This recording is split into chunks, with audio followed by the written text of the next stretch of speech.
It was Officer Anson's daughter who saw the flames from her bedroom window. She then alerted her father, who grabbed a ladder from his garage and then ran across the street to get the family out of the second-story window.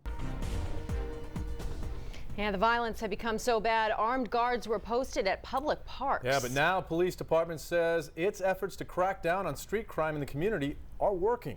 A cozier version of camping at 2 state parks on our island. Get ready for vacation cabins. Here's a picture of what they'll look like. Now, the Lighthouse Mission comes to this community each week to distribute food and clothing. But Pastor Ryan says they were pressured by local lawmakers to move from one parking lot down the road to this one. He says that doesn't do anything to solve the problem here. Well, in case you didn't know, it's time for Oktoberfest. Here's how some people on Long Island are celebrating. They call this a Bavarian sandwich. It's a foot high. It's filled with 5 pounds of sauerbraten, my favorite. There was a spectacular sight in the sky, and you'll have to wait nearly 2 decades to see it again. These are some pictures of the supermoon. I had no idea there was an International Pillow Fight Day, but great. It's got to go down in the weather annals of Bruce Avery's book. Did you see those white things floating past the? Yeah. I looked twice. Oh gosh, no. It's not snow. We're done. They were We're done with feathers. that. And I always announce myself before I'm coming. Pastor Jim Ryan is on a mission Hey guys, it's Pastor Jim from Lighthouse Mission. to help the homeless Tony, you in there? who are living in tents They'll appreciate this. and sleeping on mattresses in the woods surrounding the Coram Plaza shopping center. Our goal is to come in here, give them food and clothes, whatever they need, but to, of course, tell them about Jesus and try to get them into a program so he doesn't have to live like this. Hello. And just on the other side of this lot, we found this man who set up camp behind a dumpster. God bless you, brother. Mitchell says he got out of jail a week ago and he has nowhere to go. I'm struggling. I never thought myself to be in this place. Now, the Lighthouse Mission comes to this community each week to distribute food and clothing. But Pastor Ryan says they were pressured by local lawmakers to move from one parking lot down the road to this one. He says that doesn't do anything to solve the problem here. If anything, it just moved the problem further down the block, but Lighthouse Mission isn't the problem. This is my top priority. Suffolk legislator Sarah Anker says after a homeless man was stabbed here in June, it was clear that the mission needed to relocate. She says a new task force has stepped up security and brought in help from county and private agencies. They have members that actually go into the woods to try to bring those folks out, try to find them shelter and food, but a lot of those folks just don't want to. But Tanya, who says she has a home nearby, tells us not much has changed. It is a bad problem that I think we could solve. They need support. In Coram, Christina Renault, News 12, Long Island. Are you excited for regionals? Kristen Valenti is like many other teenagers, spending hours on the phone with her friends. But it's been difficult for the 15-year-old to talk about her struggle with her health and her weight. I worked out. I've done diets, strict diets, done everything. The Central Islip sophomore started dancing at the age of 3, and while she's never stopped, she says her size has made it difficult. Sometimes, yeah, certain costumes. Did that get frustrating for you? Yeah.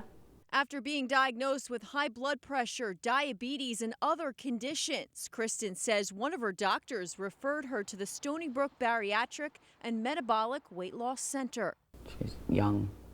I didn't think that it was going to happen. But after 6 months of testing and counseling with a dietitian, Kristen was given the green light for bariatric surgery. Her surgeon, Dr. Aurora Pryor, performed dozens of these procedures on teenagers in just the last 2 years. With a teenager, I think it's great. They've been heavy a shorter period of time than you would get with some adults, and so I think they're more malleable and ready to adjust to a healthier lifestyle. And on August 25th, Are you excited? Yes.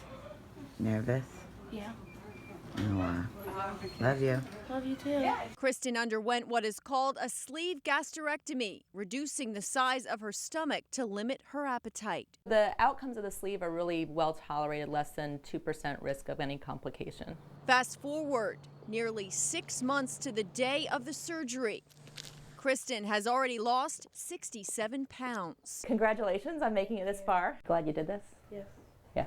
But it's not just the weight loss. One of Kristen's main goals was being able to stop the daily medication for her diabetes, high blood pressure, and high cholesterol, and to stop using the CPAP machine at night for her sleep apnea. And a couple months ago, Kristen got her wish. I'm off all my medication. And Kristen says with a regular exercise routine and diet, she is determined to lose another 60 to 70 pounds in the next 6 months. I'm not going to stop until I get there. Christina Renault, News 12, Long Island. The Bethpage Air Show, it's an event that attracts thousands each year, but what is it like to be part of the action? Today, I got the chance to do just that. Hello and welcome to this experience with the Brightling Jet team. Here at Shelter Aviation at Republic Airport in Farmingdale with the Brightling Jet team, the world's largest civilian aerobatic team. After a briefing by the team's leader, Jacques Baudelaine, and a flight suit fitting,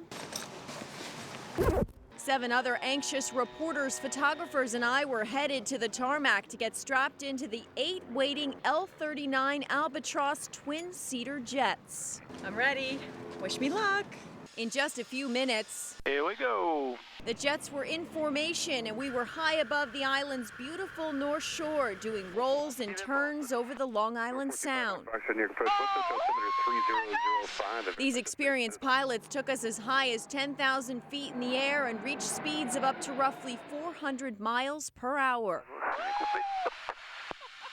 But after a 20-minute flight, it was time to get our feet back on solid ground. It's not a competition, it is an entertainment, and it's very beautiful from inside the jets. I was grateful for the amazing high-flying experience, but for Jacques, he says sharing his love of flying, whether it's with just a few people or a few thousand people, is what makes his work so rewarding. For us, it's great to have two-seaters and to have the opportunity to share our passion because we love what we do. Christina Renault, News 12, Long Island.